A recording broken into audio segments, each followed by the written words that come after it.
Welcome, Drink with James, episode 186.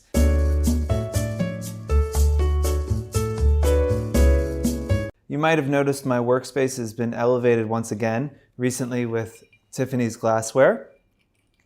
More recently with a new Mont Blanc pen. My brother got me a Mont Blanc pen when I started this business, and I loved it. And I am so bad at keeping things. I lose everything, and I was convinced I was going to lose this pen and I was never going to be able to afford to replace it. And I bought a Thom Browne suit, my first one, and I said, you know what? I was going to a meeting, I was feeling fancy. I was like, I'm going to bring the Mont Blanc with me to this meeting because I've got this new suit on. It's going to be a whole look. And I obviously lost the pen at that meeting and haven't had one for years, and my girlfriend just got one for me. So I am feeling myself again, having an elevated writing instrument. That somehow leads me into talking about something else that has to do with money, which is Mike Bloomberg. As you guys probably saw, he worked with a bunch of meme accounts to, I guess, let young people know that he exists and is alive. And I'm not gonna, look, I've talked about fuck Jerry before. I don't really love what those guys do, and I don't think that, you know, meme accounts and the influencer space are two very, very different things. I do not consider people with meme accounts to be influencers. They're just like, they're not influencers. It's a totally different thing. Although everyone will lump it into influencer marketing and say this was an influencer marketing campaign, I very much do not believe it is an influencer marketing campaign. It's a social media campaign. There is a difference. But look, did I think the campaign was kind of stupid and a bit of a waste of money? Sure. Although, you know, everyone's talking about them today, so I guess in some ways it worked. Because whatever they paid for it, they got a lot more free exposure than what they paid for. And if it makes other Democratic candidates more comfortable with working with influencers and doing creative, innovative things, then I am 100% for it. And if Fuck Jerry has to be the company that allows the Democrats to play around, be a little bit more playful, and do some innovative things, then so be it. I raise, you know, my glass to you, Mr. Jerry, and I welcome that change. You ideally, hopefully, got and opened an email from us this week about reconnecting your Instagram account. This is part of a larger trend between Facebook and Instagram. You might have noticed recently that if you go to, you know, your Instagram feed online, you see Instagram from Facebook, or anytime you see it now, it's Instagram from Facebook. Facebook is slowly, you know, swallowing Instagram as much as it can. I do hear that they want to merge the inboxes as well between Facebook messages and Instagram DM. So get ready for that hell. But one of the things that they're doing because of this is they are getting rid of the Instagram API. That API is essentially, think of it as a digital bridge that allows us to pull information from your Instagram and put it into Four. It's, you know, it drives many of the apps that you probably use in your daily life. That API is shutting down. It's being replaced by a Facebook API. And so we need you to go and reconnect your Instagram to Four before March 2nd. If you want to continue to have your profile updating, if you want to continue to have us serving that profile to brands, if you want to have access to the millions of dollars that we pay out to influencers every year, that connection has to be live. So if you're watching this and you haven't done that, go to Four, go to your settings, reconnect your Instagram. Honestly, when you log in, it should pop up a box and run you through it. It's going to take you 10 seconds tops.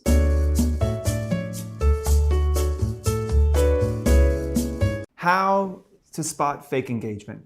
So somebody reached out and they said, look, I know this person who, you know, is verified by Instagram, but I 100% know that they're buying followers and likes. And they wanted to share some of the ways that you can spot fake engagement. And let me first start this off by saying that there is only one way, and one way only really, to know that somebody is buying followers and likes. And the only way is to get the receipt. to get the receipt from them buying followers or buying likes. It is why when we were the first company in the world to come out with a tool that could verify a following as authentic, we never talked about fake followers, because we understood after months and months of research that literally nobody can say 100% that you bought the following unless you have the receipt. And so that's why we talk about authenticity and not about fake followers. Did they buy and did they not? We didn't care if you bought a following or not. We cared if it was authentic and engaged. And so, you can have an unengaged following because your content's boring and nobody cares about it anymore and they don't engage with you. And thus your content doesn't get served, thus your reach numbers are really low.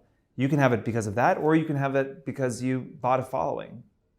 Also, you could have 500,000 followers and you could have 500,000 followers and 5 years ago you bought 50,000 followers, but 50% of your audience is super engaged and your reach is 50%, and we're gonna say that that's an authentic following.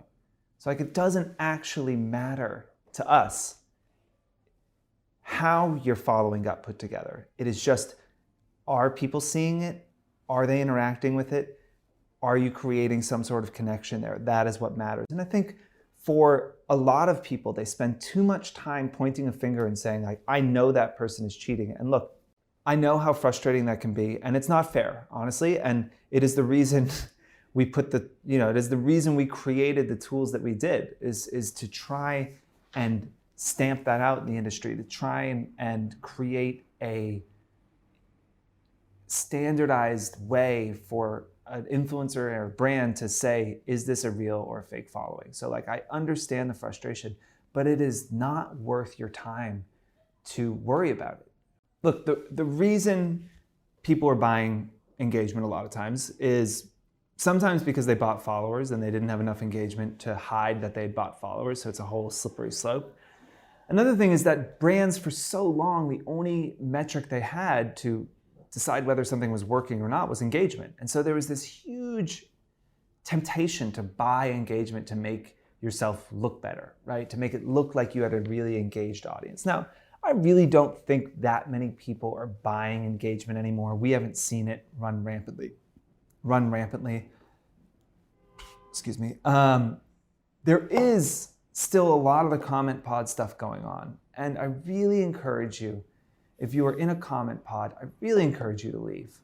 I think that I say all the time that you can't hack your way to success, right? That long-term sustainable success, building a real business, you can't hack your way to it. A comment pod is not going to get you there, and you need to be focusing on the right things. And we talk about here at Fort, this is something I borrowed from Ray Dalio's principles, right? That, at his firm, Bridgewater, they look at, when they have a goal, they think about their goal and they think about the things that could stop them from achieving that goal. And then they think about the root causes of those problems. So what are the root causes of the things that could stop me from achieving this goal? And then they fix that. Right? And so if you say, I'm not getting brand deals because my engagement's not good, you might say, I'm going to enter a comment pod to bolster my engagement, to fix my engagement. Okay, that's a symptom, right?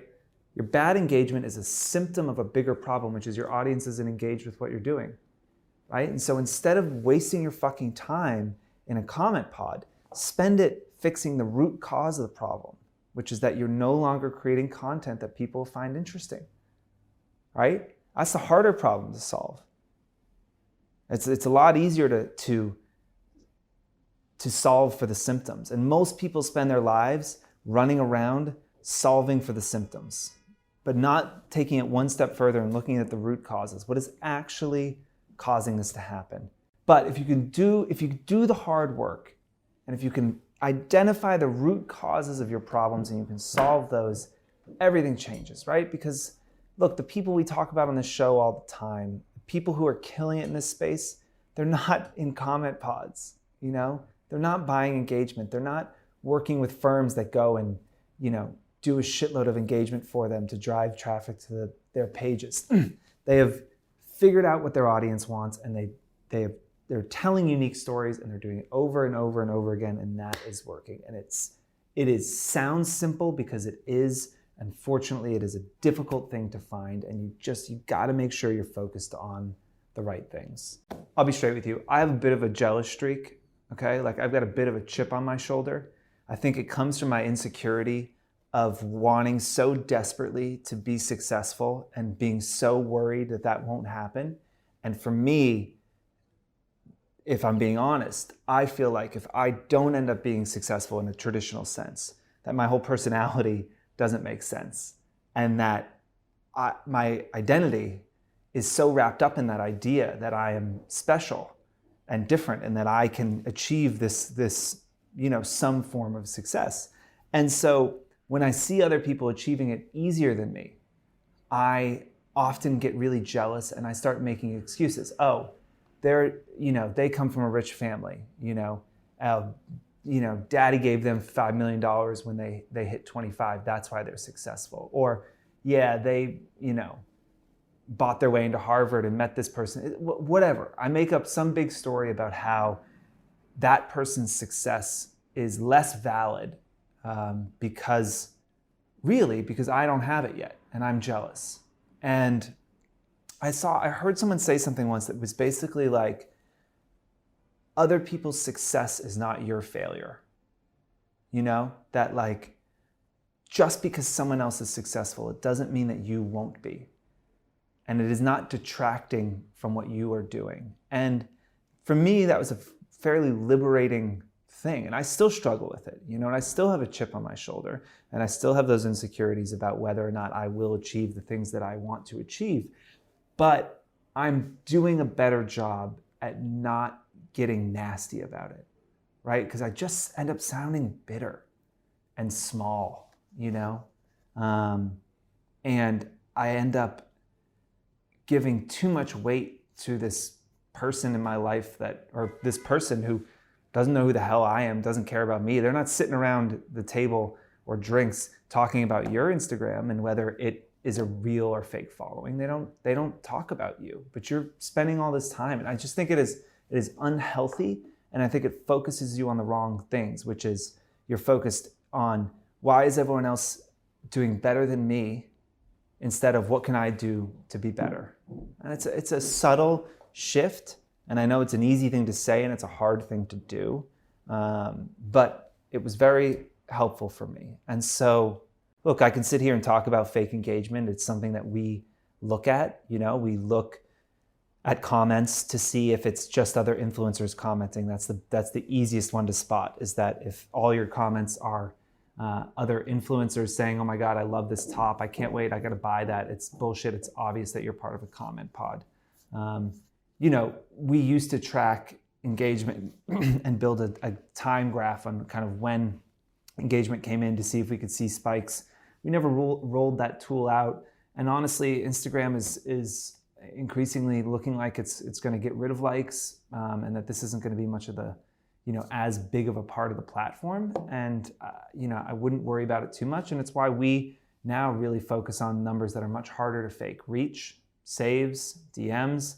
And then the step outside of Instagram, maybe even more important: clicks, swipe ups, sales, those things that you can't fake, I guess you could fake swipe ups, but it is harder to do that. And so increasingly we're looking at those numbers that live outside of Instagram to let us know, the impact that an influencer is having on our campaigns.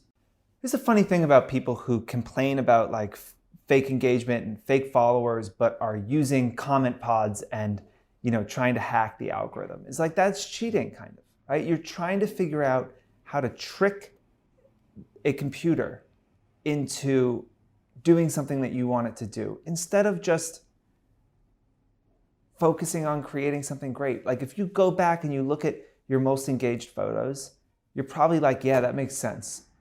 Those are my best posts. If I'm being honest, like those, I knew that was going to do well, at least for me. The stuff I know is going to do well does well. I'm not generally surprised. And if you just did more of that, you wouldn't have to focus on all this bullshit. And so like you lament and you get frustrated that other people are cheating, and then you spend your time figuring out how to kind of cheat yourself. It's a losing game. In the battle of man versus machine, in this case, machine is going to win. And the only way you can win is to be great and to deliver things that people legitimately want.